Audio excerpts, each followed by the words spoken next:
नमस्कार। नट सम्राट रंग महोत्सव में आप सभी का स्वागत है। दोस्तों, आज हमारे रंग महोत्सव की 12वीं प्रस्तुति है महारथी, जिसके लेखक है विभांशु वैभव और निर्देशन किया है सुनील चौहान जी ने। इस नाटक की अवधि है लगभग 1 घंटा 20 मिनट। दोस्तों, ये रंग महोत्सव हम वरिष्ठ रंगकर्मी स्वर्गीय चित्रा सिंह जी को समर्पित कर रहे हैं। आपको मैं बताना चाहूंगी कि आपके मित्रगण जो यहाँ तक नहीं पहुँच सकते, हमारे रंग महोत्सव को नहीं देख पा रहे हैं, वो facebook.com/नटसम्राट और facebook.com/श्याम कुमार से इस नाटकों का सीधा प्रसारण देख सकते हैं। और साथ ही जो भी नाटक चल रहे हैं वो और नट सम्राट के अन्य नाटकों को YouTube पे जाकर नट सम्राट थिएटर पर सब्सक्राइब कर देख सकते हैं। दोस्तों, आप सभी से अनुरोध है कि अपने मोबाइल फोन के स्विच ऑफ कर लें या उसे वाइब्रेटर मोड पर लगा दें, ताकि आपको और आपके साथ बैठे किसी भी दर्शक को नाटक देखने में असुविधा ना हो। आइए देखते हैं नाटक महारथी।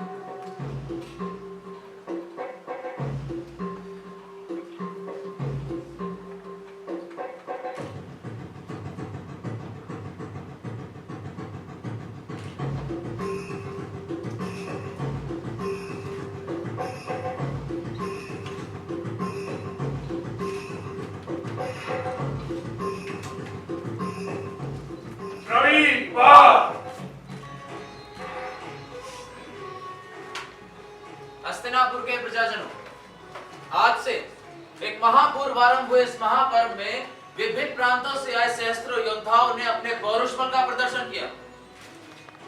आज इस महापर्व का अंतिम दिन है, जब सहस्त्रों योद्धाओं को हराकर विजयी हुए महारथी का सम्मान किया जाएगा। मैं राजगुरु आचार्य द्रोणाचार्य, हस्तिनापुर के श्रेष्ठ पुरुष पितामह भीष्म तथा पालक धृतराष्ट्र के सौजन्य से इस महापर्व के सम्मान दिवस की घोषणा करता हूं। अर्जुन, आगे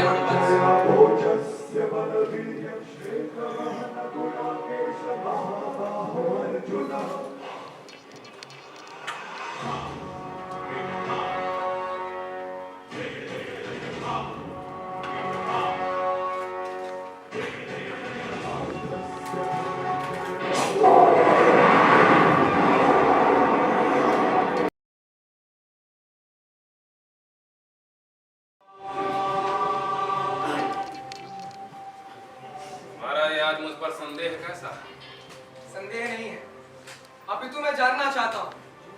अत्यधिक सोच विचार करने के पश्चात भी मुझे ऐसा नहीं लगता कि जो तुमने किया है वो उचित है। हम तुम या समस्त कौरव इस समय की जिस दूरी पर खड़े हैं, वहां उचित अनुचित का कोई अर्थ नहीं। यदि कोई बात अर्थ रखती है तो वो है दूरदर्शिता। मुझे तो ऐसी कोई भी दूरदर्शिता दिखाई नहीं पड़ती जो हम सबको सहारा दे। दुशासन मेरे भाई, अरे अभी तो मैंने उसे सहारा दिया, आगे चलकर देखना वो हम सबका सहारा बनेगा। सहारा? एक सारथी पुत्र हम राजपुत्रों का सहारा बनेगा? तुम कैसी बातें कर रहे हो? तुम्हें ज्ञात नहीं है। तुम भी गुरु द्रोण और अर्जुन की भाषा अधिकारी, मैंने तो जैसे तैसे सब कुछ सहन कर लिया, परंतु क्या हमारा पुत्र सुदामन को लोग स्वीकार करेंगे? हाँ, क्यों नहीं करेंगे? अन्यथा सुदामन अंगनरेश का पुत्र है, उन्हें इसे स्वीकार करना ही होगा। मैं अंगनरेश हूँ, क्या मुझे स्वीकार किया? आज भी राजसभा में मेरे प्रवेश करते ही क्या पितामह की भिकुटियां नहीं तन जाती? नहीं वृषा, वो ये कभी मान ही नहीं सकते कि घोड़े की लीद साफ करने वाला सूत एक शासक भी हो सकता है। तुम ही बताओ वृषाली, ब्राह्मण यदि अध्यापन ना करे तो अध्यापन व्यवस्था ठप हो जाती है, राजा यदि शासन ना करे तो राज्य व्यवस्था ठप हो जाती है, वैश्य यदि व्यापार न करे तो व्यापार व्यवस्था ठप हो जाती है। तो क्या यदि एक भुंगी मल ना उठाए तो क्या ये जन व्यवस्था ठप नहीं हो जाती? दमन तुम्हारा और मेरा ही क्यों? क्यों ये दमन चक्र अनंत काल तक हमारे ही वंशों पर चलता है? मेरे पास केवल प्रश्न है, उत्तर नहीं, और कदाचित हो भी नहीं सकते।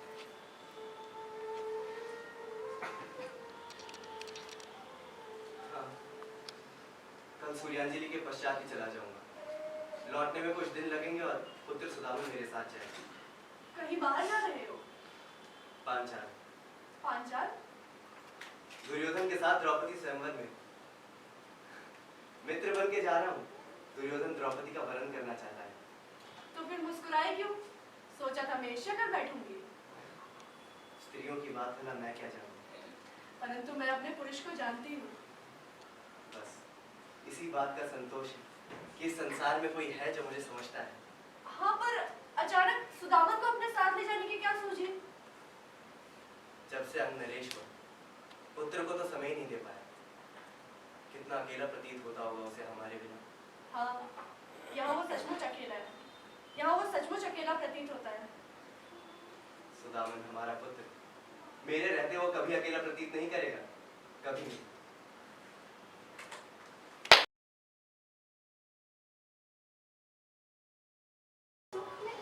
क्यों परिहास करते हैं? सुख में कौन रोता है? क्यों? यदि स्वयंवर में तुम अर्जुन के गले में वरमाला डालती तो क्या इन आंखों में आंसू ना होते? तो क्या माना जाए, तुम्हें दुख होता? हाँ, जानता हूँ, किंतु तुम्हारे दुख का कारण समझ में नहीं आता। होना या ना होना किसी मनुष्य के हाथ में नहीं होता, फिर किसी की उपस्थिति या अनुपस्थिति का दुख कैसा पांचाली? मैं क्या करूँ कृष्ण? इस संसार में समय और भाग्य से बड़ा कोई नहीं होता, उन पर भरोसा रखो। अपनी वाक पटुता के लिए आप अत्यंत प्रसिद्ध हैं, किंतु क्या आपका ये शब्द जाल मुझे संतोष दे पाएगा? सोचा था पांचाली अब बड़ी हो गई होंगी, किंतु तुम तो। मुझे ज्ञात है, अब पिताश्री की तरह आप भी मुझे समझाना आरंभ मत कर दीजिएगा कि मैं अभी अबोध हूँ और मैंने कुछ मूर्खतापूर्ण कहा क्या? नहीं पांचाली, बस ज्ञात हुआ कि तुम क्षणभर में ही बड़ी हो गई हो। निसंदेह अब तुम स्वयंवर के योग्य हो। किंतु मुझे वरण करने वाला योग्य पुरुष कहाँ कृष्ण?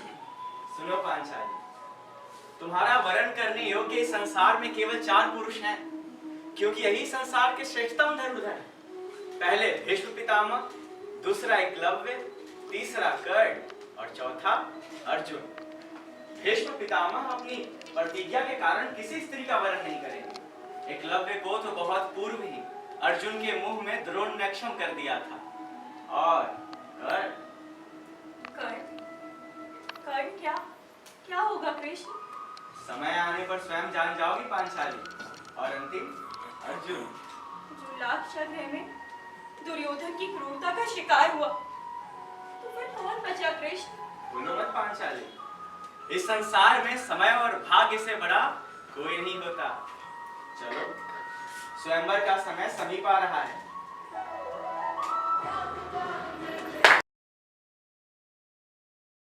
विवाह करना माने नहीं। मैं नहीं मानता। तुम मानो या ना मानो, ये संसार मानता है। मानता है, अभी तू जानता भी है कि नीच सिर्फ नीच होता है। अर्जुन! सुदामन!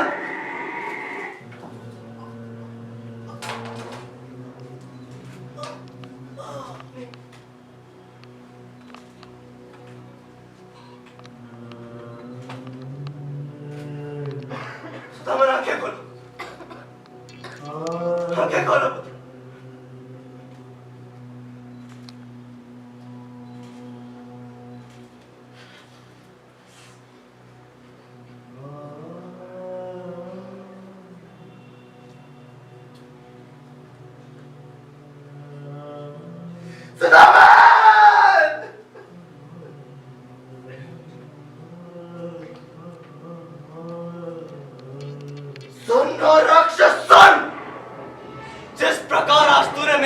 बेटे की निर्मम हत्या की है, उसी प्रकार मैं एक दिन तेरा निर्मम वध करूंगा। तेरे रक्त से, तेरे वक्ष के रक्त से ये धरती लाल होगी और तेरा धड़ इस मस्तक से अलग। अर्जुन सुन, आज तक मेरा श्रेष्ठता का द्वेष था, किंतु आज के पश्चात तेरा मरण ही मेरा उद्देश्य होगा। मैं अपने निर्दोष पुत्र सुदामन के की सौगंध खा के कहता हूं, किसी क्षण से युद्ध आरंभ हुआ, वो युद्ध जो तेरे और मेरे मध्य लड़ा जाएगा, यदि हम दोनों जीवित बचे तो बाणों की टंकार से पृथ्वी पर प्रलय आएगी। अर्जुन सुन, युद्ध आरंभ हुआ और यह आरंभ है तेरे अंत का।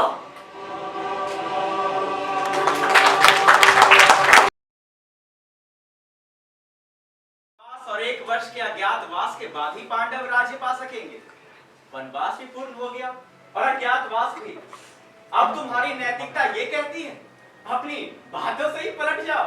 वनवास पूर्ण हुआ है मानता हूँ, परंतु अज्ञातवास नहीं। परंतु तुम्हारी राज्यसभा के आचार्यों का इस बात पर तुमसे मतभेद है। राजाओं का अपने कर्मचारियों से मतभेद होना संभव नहीं है कृष्ण। गणनाएं भी तुम्हारा साथ नहीं देती दुर्योधन। तो बड़े थोड़ा मरोड़ा भी जा सकता है कृष्ण। यही बात तुम पर भी लागू परंतु सिद्ध नहीं होती, और शंका के आधार पर मैं अपना आधा राज्य उन दुर्बल अक्षम पांडवों के हाथ में नहीं जाने दूंगा, जिनके अंदर इतना भी मात्रा नहीं स्वयं आकर बात कर। आपको भेज दिया पैरवी के, क्या सोचा था घबरा कर तब जाऊंगा। बहुत अच्छा हो यदि आप उनका ये भ्रम भी दूर कर दे कि मैं उन्हें आधा राज्य किसी भी हाल में नहीं दूंगा। ठीक है,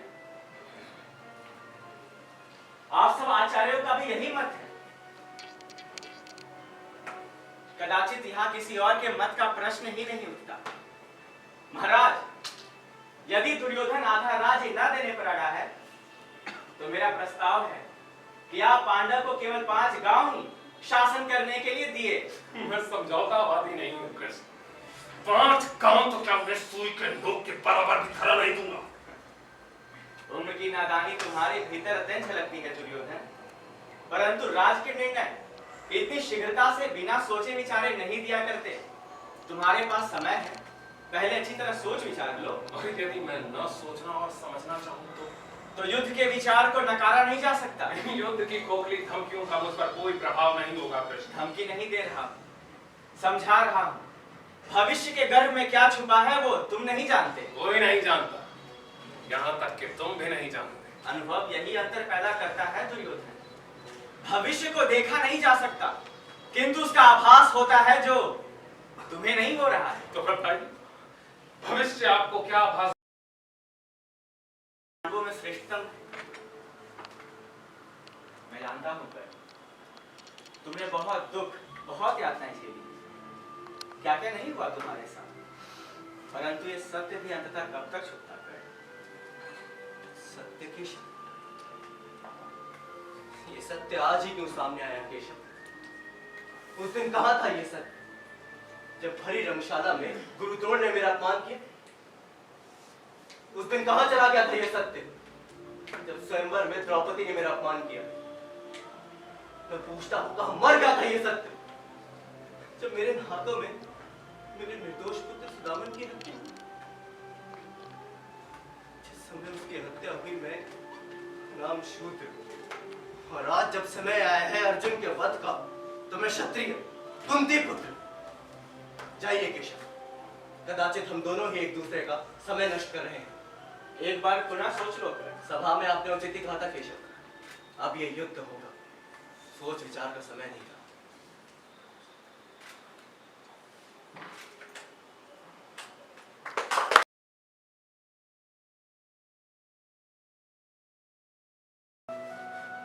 जो एक क्षण के लिए मुझे निहत्ता अधिक झिझक गया था, किंतु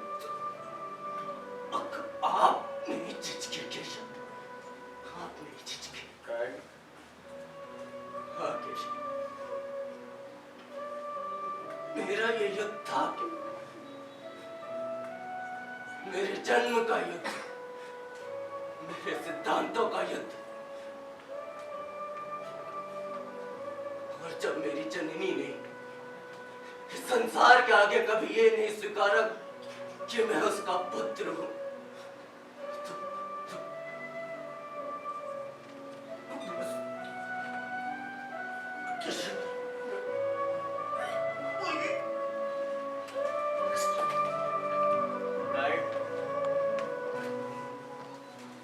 हाँ कर्ण, तुम ये युद्ध हार गए, क्योंकि किसी काल किसी लोक में ये कुंती कभी स्वीकार नहीं करेंगी कि कर्ण उनका पुत्र है।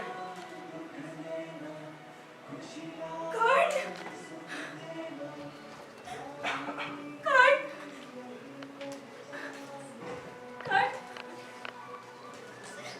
कर्ण, कर्ण मारा गया। संसार का श्रेष्ठतम योद्धा दानवीर महारथी मारा गया। हाँ, मेरा पुत्र कर्ण मारा गया।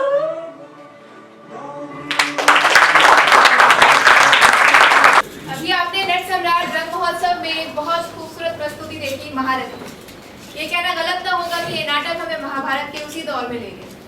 दोस्तों आइए मैं पात्रों से आपका परिचय करवाऊं। सबसे पहले इस नाटक के निर्देशक सुनील चौहान जी।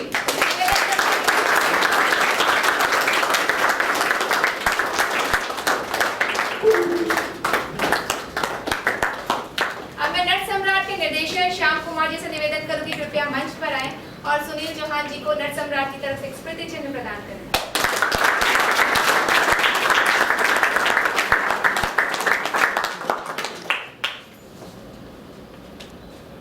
बहुत बहुत बधाई।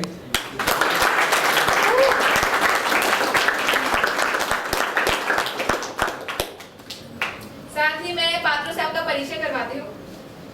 धृतराष्ट्र जयंत माथुर,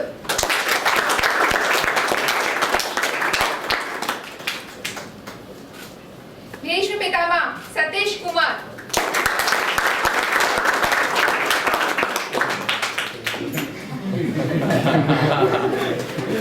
प्रतिहारी प्रत्युष,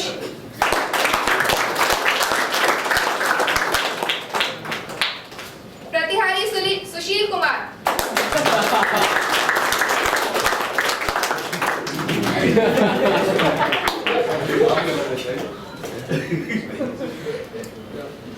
दुर्योधन गौरव राज,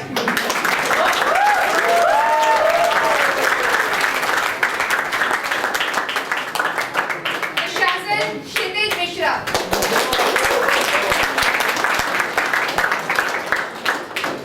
द्रोणाचार्य अक्षय शर्मा,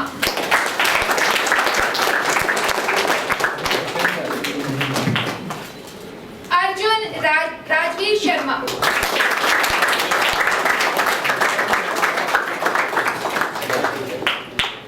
कर्ण कृष्णादास,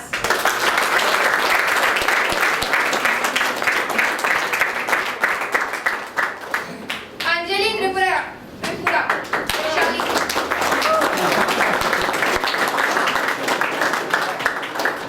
द्रौपदी और कुंती की भूमिका में कविता श्रीवास्तव,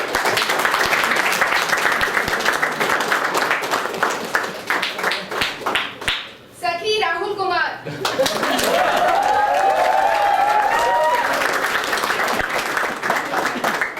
सखी काजल बादल,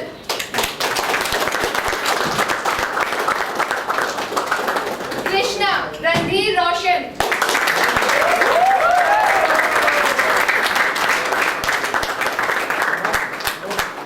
द्रुपद साहिल योगी,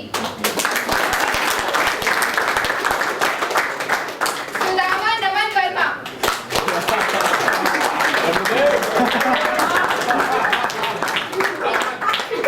ये कौन है भाई?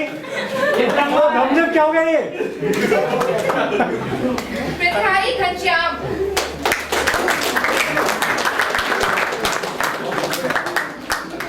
प्रतिहारी अविनाश कुमार सिंह,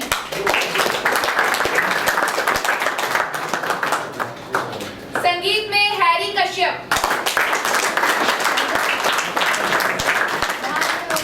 आ गया हैरी, आ जा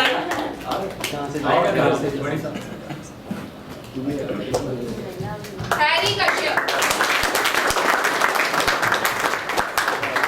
मेकअप मनीषा शर्मा,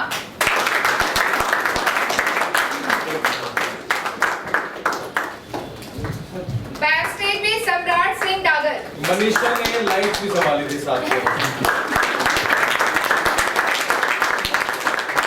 बैकस्टेज सम्राट सिंह डागर,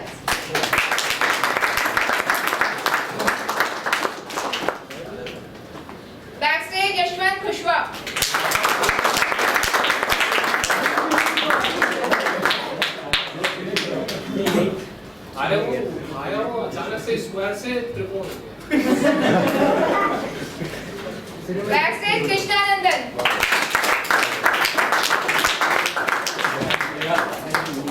इधर से निकलेगा। अच्छा।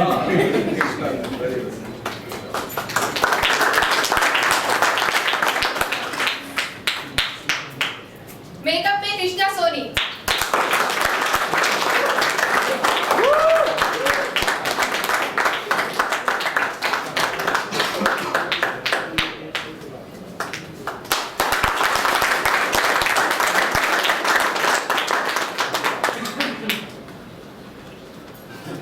दोस्तों अब हमारा ये नाटकों का दौर 22 तारीख तक दोपहर को 3:30 बजे और शाम को 6:30 बजे इसी जगह है। कल 3:30 बजे है इल्हाम और शाम को 6:30 बजे द सोसाइटी। दोस्तों आप हमारे नाटकों को फेसबुक पर भी देख सकते हैं, जो आपके मित्रगण यहाँ तक नहीं पहुँच पा रहे हैं वो facebook.com/नटसम्राट थिएटर पर देख सकते हैं, facebook.com/श्याम कुमार पर। और इसी नाटक के साथ साथ अन्य नाटक हमारे YouTube पर नटसम्राट थिएटर पर सब्सक्राइब कर देख सकते हैं। हमारे अगले नाटकों में आप सभी आए, अपने दोस्तों को लाएं। धन्यवाद। और साथ में